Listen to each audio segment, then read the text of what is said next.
Hello and welcome to today's video. Today I'm reviewing an item that was sent to me by Galen Leather and it is one of their collaborative items and it comes in this box and with these little bits and pieces. There's a leather pen sleeve from Galen Leather. There's a Studyo Agackakan, which is kind of what we're going for here, little pen slip.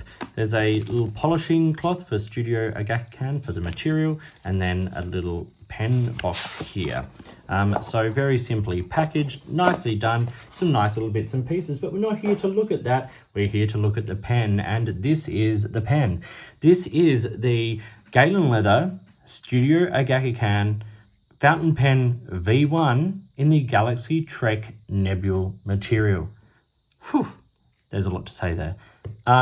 Now, there are a number of different finishes of this pen available. As I said, this is the Galaxy Trek Nebule version, which is what I chose. I love the swirls of the pearlescent sort of material in that resin. I think it looks amazing. But yes, a number of different finishes, something for kind of every taste. And the prices vary ever so slightly, but this particular version retails for around 278 Australian dollars or 171 euro or 180 US dollars, which I think is a pretty decent deal. I'm going to talk about the parts and features, do a writing sample, and then talk about the pros and the cons, and let's see how we go.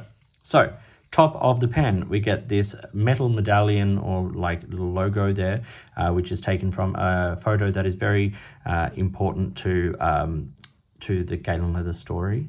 You can go to their website to sort of find out more about that, but yeah, very important.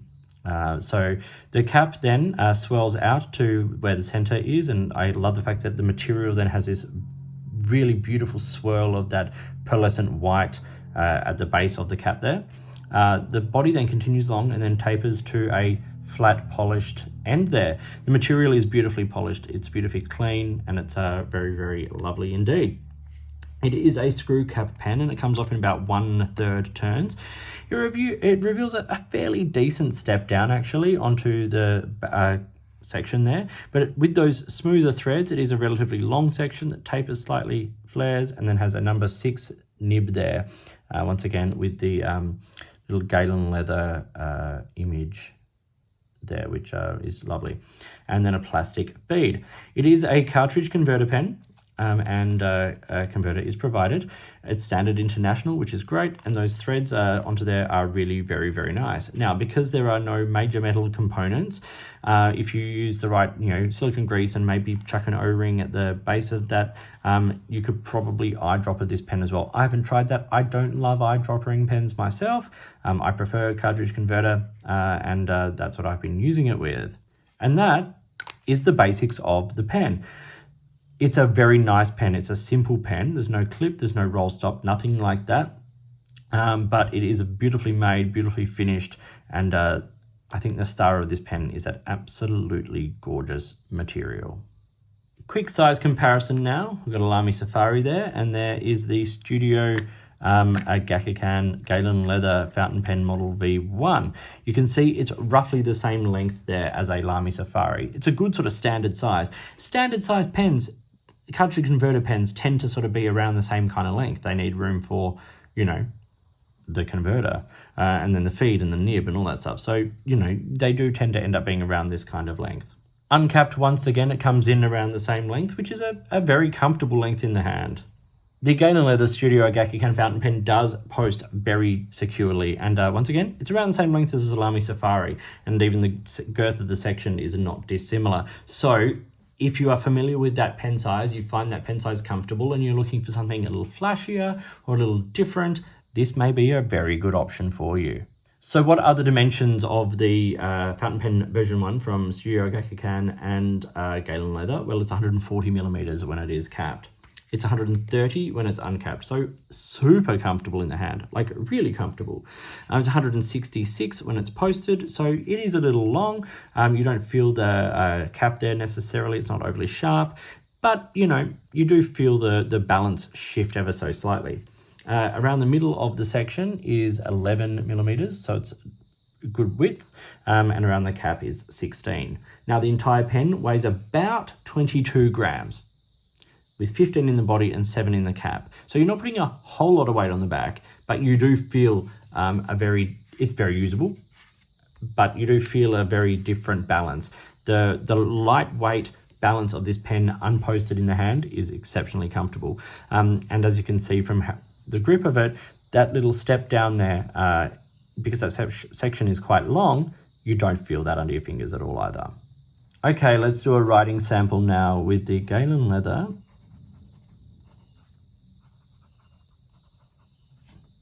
Studyo Agackakan fountain pen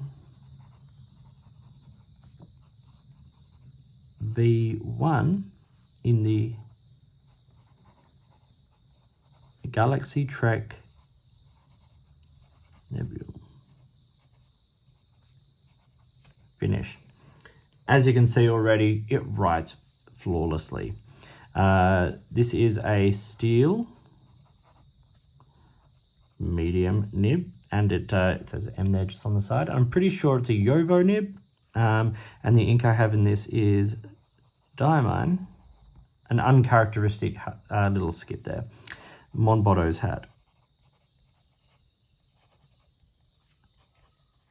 A lovely wet saturated purple ink. You can see the pen writes quite wet. It's very nice. Reverse writing is very, very doable if you need to be able to do that for whatever reason. Not a flex nib. I wouldn't push it. You're just sort of laying just a bit more ink down really. Quick writing.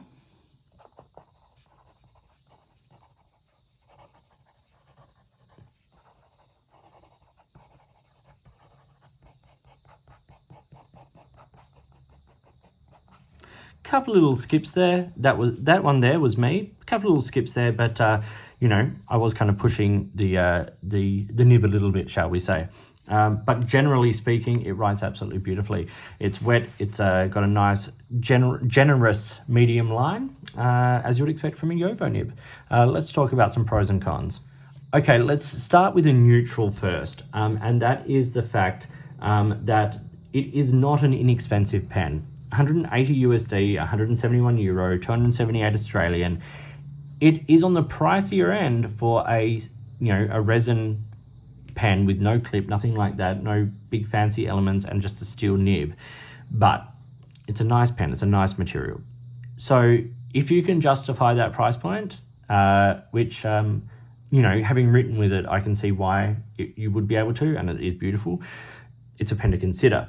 Cons, okay, there's no clip or roll stop. That's going to be a con or even a deal breaker for some people. It's not for me, but it will be for some people. It's a very simple design, and I think if you put a clip on it, it would ruin that. So that's just my take on it. There were a couple of hard starts in the writing, or skips in the writing sample. Not something I have characteristically found with this pen, but as I said, they happened when I was kind of pushing, primarily happened when I was kind of pushing the pen in terms of fast writing. But for everyday writing, if you're not scribbling down, if you're not, pushing it, this pen is going to serve you very well. There are good pros to this pen. Firstly, isn't that material just absolutely beautiful? It's wonderful. Also, it's an interesting company. It's not a big brand company. It's not even a brand like Franklin Christoph or Edison that have kind of bridging that gap between sort of small production and mass production. This is a small brand. Both Studyo Agackakan and Galen Leather are based out of Turkey. So it's completely understandable why they have sort of collaborated on this, and I think they have similar ideals in terms of what they want to produce for people. And Galen Leather have a big focus on pen and stationery related leather products like pen cases and folios and things like that. So collaborating with pen companies, and they've done it with Kaweco for exclusive editions, and now with things like this Studyo Agackakan series, they have created something that is very, very lovely. Also, the fact that it is a number 6 Yovo nib means that if you've got specialty nibs you want to use, you can swap them out. But they have a huge range of nibs available. They've got extra fine, fines, medium, broad, double broad, 1.1. They've got flex nibs, oblique nibs. They've got italic nibs. They've got like this bilateral Fude nib thing, which is like a Fude italic nib. And then they've got what they call the dentist nib, which is what they are referring to as a soft architect grind. All of these are available, some at, an added cost. You might pay an extra $30 or so or something for a different specialty nib, but you've got those options available. Yovo nibs are pretty reliable. As you could see, they write relatively wet with a generous line, but they are a sort of a standard size. So if you wanted to swap them out, that is possible. So there's, as I said, so much to really love about this pen. I also really like the brand, Galen Leather particularly. Like, Galen have been a big supporter of my channel, but just in general, the products they produce are well thought out. They adapt, they change, they make, they've recently released a range of expansive versions of, like slightly larger versions of things like the folio, to allow for, some of the people were finding it hard to carry both a notebook and pens in that. So they've made it a little bit bigger to allow you to. Stuff like that. Like, they think about it. They have great customer service. They're amazing people. And, and if you're not familiar with the story of Galen Leather, go onto their website and read about it, because it is a very interesting story. So yeah, I love this brand. So Galen Leather for the win. So yes, this was the Galen Leather Studyo Agackakan fountain pen version 1 or V1 in the Galaxy Trek Nebule material. I hope you found it interesting and useful. Please like and subscribe. Hit the notifications button, all that kind of stuff. If you've got products you think I should be looking at, or if there's a way you'd like to support the channel, I would really, really love to hear from you. In the meantime, enjoy your pens, enjoy writing, and I'll talk to you soon.